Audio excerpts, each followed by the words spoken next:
எப்போவுமே வெண்டைக்காவை பொரியல் செஞ்சு போர் அடிச்சிருச்சா அப்போது உங்களுக்காக தான் இந்த வீடியோ. வெண்டைக்காய் மசாலா ஃப்ரை வாங்க எப்படி செய்யுதுன்னு பார்க்கலாம்.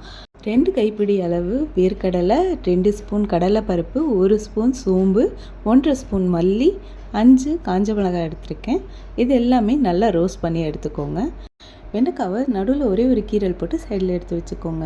நம்ம ரோஸ்ட் பண்ணதெல்லாம் நல்லா ஆறி வந்துடுச்சு. 3 பல் பூண்டு, கொஞ்சம் மஞ்சள்தூள், தேவையான அளவு உப்பு போட்டு நல்லா கொரப்பாக அரைச்சி எடுத்துக்கோங்க. இப்போ நம்ம வெட்டி வச்சுருந்த வெண்டைக்காய்க்குள்ளே நல்லா ஸ்டஃப் பண்ணி எடுத்துக்கலாம்.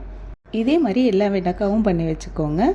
நான் இன்றைக்கி தயிர் சாதத்தோடு தான் வெண்டைக்காய் ஃப்ரை சைட் டிஷ்ஷாக வச்சு சாப்பிட போகிறோம். அதுக்கு நான் தயிர் தாளித்து எடுத்துக்க போகிறேன்.